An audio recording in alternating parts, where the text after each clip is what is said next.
Hey guys, last week we talked about why cars hold value. But once a car stabilizes, something else decides what happens next. Not how rare it is, but what version it is and how much life it has left. This is spec hierarchy and mileage cliffs, the quiet economics behind every valuation. Spec hierarchy means the market doesn't treat every variant equally. Manufacturers build a lineup, base, performance, limited, but the buyers rewrite this order over time. The top spec becomes an identity model, everything else becomes a donor car. Look at the Mazda RX-8 R3 and the Toyota GT86. Both are from the analog end of the market, but both prove the rule. The R3 was the last and best RX-8 in the UK, and it's the one that forums chase. Base RX-8s are still £3,000 cars. R3s sit close to the 10,000 mark and barely move. The GT86 follows the same pattern. TRD and Club Series models form the upper layer. Manuals and launch editions already trade with cult premiums. So spec hierarchy is the first layer.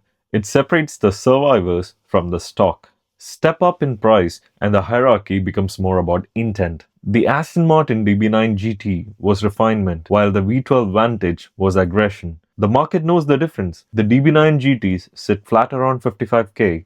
The manual V12 Vantage is at 100k and holding. That's why understanding spec isn't about badges. It's about engineering choices that resonate. Now at the very top, hierarchy becomes purity. The Carrera GT was born as a halo car, race-driven engine, manual gearbox, carbon chassis. It sits beyond hierarchy. It defines it. But the E46 M3 CSL, on the other hand, built its own. It took the ordinary M3 and refined it to something uncompromising, lighter, rawer, unmistakably different. That difference, proven over time, became value. Because when a spec creates its own myth, the hierarchy underneath stops mattering altogether. Spec tells you what a car is.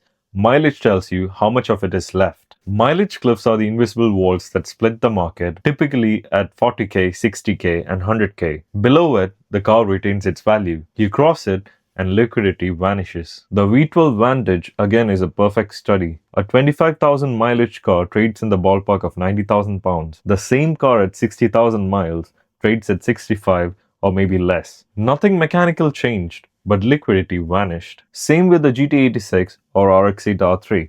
Once mileage crosses 6 digits, the enthusiast buyer leaves and you are left with hobbyists and breakers. At the top end, it's even more severe.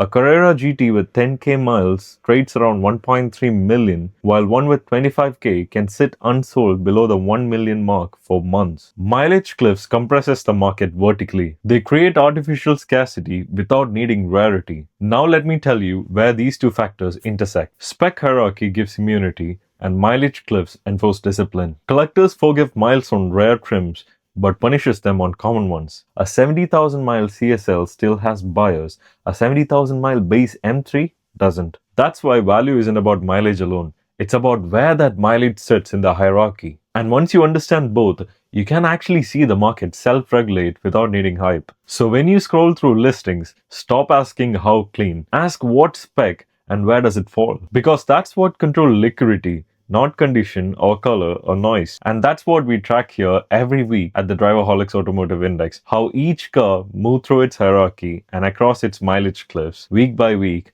tire by tire. Low, medium or high, it's the structure that matters. If you stay close to this series, you'll start reading that structure yourself long before the market tells you what's worth buying. So if you like this video, click that thumbs up button, smash that subscribe button, and I'll see you in next week's video. Thank you for watching.